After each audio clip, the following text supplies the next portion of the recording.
And welcome back, everybody. Thanks for sticking with us. Frank Tomaino is our guest. Frank is the author of History Just for the Fun of It. He writes his column in the Observer-Dispatch every week, and he's a very active member of the board at the United County History Center. And Frank, before the break, we were talking about Rhodes Hospital.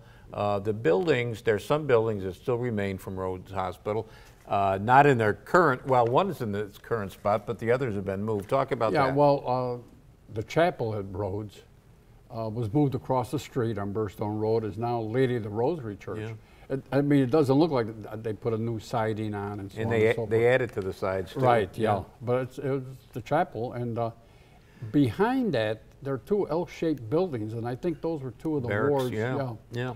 And the third... I was just going to say that you can tell when you look at Lady of the Rosary, it doesn't look like an army chapel because of what they've done to it. But when you look at those buildings in the back, they look like army buildings. Yeah, they were L-shaped. And the third would be Beachman's Gym and New York Mills, which I still think we were talking that they use for basketball. Yeah. I think that's the only building on the site of Rhodes Hospital that still stands. Yeah, I believe you're right. That would be the only one. Yeah. And someone told me a while back that there are several other of those L-shaped buildings, those wards, somewhere in the city. And I remember I emailed a person back and told me, well, where are they? They never emailed me back. So, but there might be, some around. Yeah.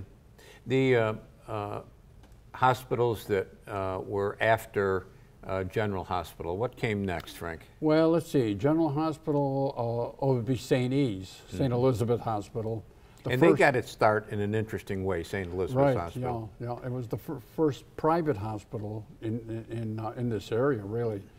Yeah, the Sisters of St. Francis were teaching at St. Joseph's School, and there was on Columbia Street. On Columbia Street, Columbia and Barrack, and there were one elderly woman was having, and it was almost 100 years old, and needed help, and one of the sisters, Mother Bernadine, would visit her every day and help her, and then there was another elderly woman, and then an elderly man. Before you know it, they were helping 4 or 5, and so the pastor of St. Joseph's gave the sisters, who were really teaching nuns at the school, a room next to the church, and that evolved into a hospital. As you got more and more patients, finally they got another building, really a tenement building, on Columbia Street down the road, and it was the beginning of St. Elizabeth, and it grew and grew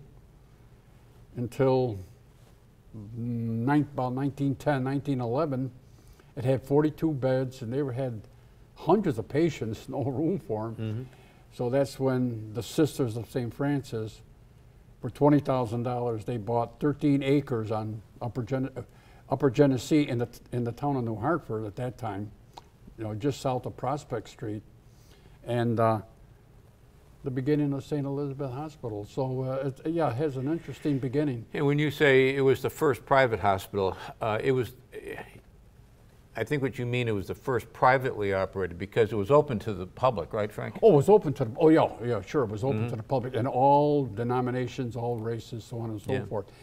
Thanks mainly to Mother Mary Ann Cope, now Saint Mary Ann Cope, who was from Utica, as you know. She was here until she was 23.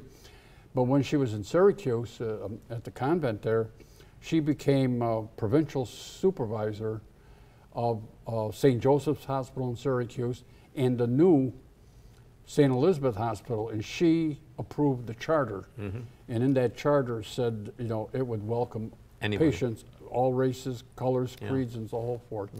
And then later, she would visit Utica. She still had family here.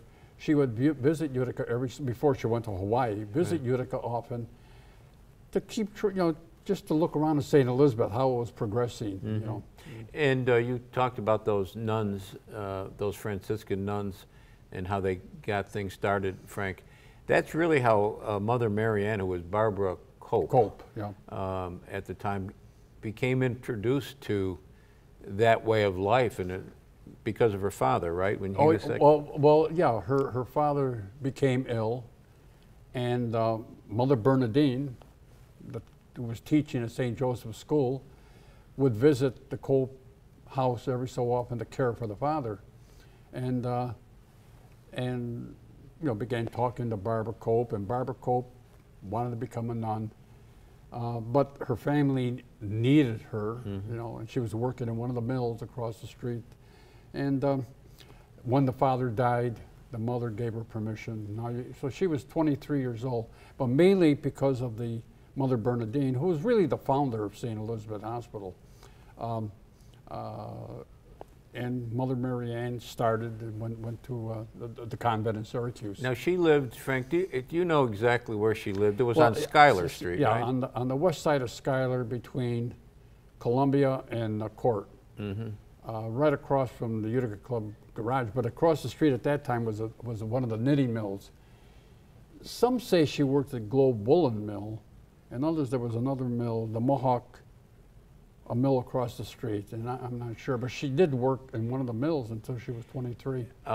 Is there anything that marks her home? Well, St. Joseph, St. Patrick's Church is really involved. You know, they have the Mother Mary Ann kitchen, and which does a great job, by the way. And I believe there's a marker there, and if I'm not mistaken, they own the land now. At one time, they were going to put a shrine there, and maybe they still. I know someday something will be there. I'm surprised. I think the Syracuse Diocese should do something. There's not many saints in the. I think there's 10 or 11 saints, and here you got one from Utica. I know. And but anyway, the hospital that came, well, if not next, right in there somewhere, Frank, would have been Memorial? I think St. Luke's came next. Which really, the pastor of Grace Episcopal Church in the 1830s asked the parishioners, we need a home for some of the elderly women in our parish who need help. And so St. Luke's home started on Columbia Street. And that evolved into, in 1872, I believe, St. Luke's home began inviting doctors to come in and nurses, and it evolved into, it became St. Luke's Home and Hospital.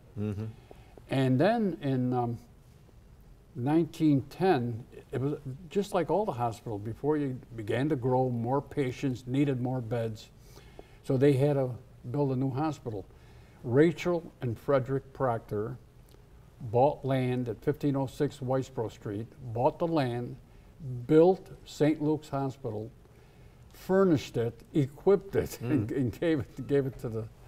Can you imagine? But it was, and they were parishioners at Grace Episcopal Church. And the building still stands. Still stands. It was an apartment building. And by the way, I was born in that hospital.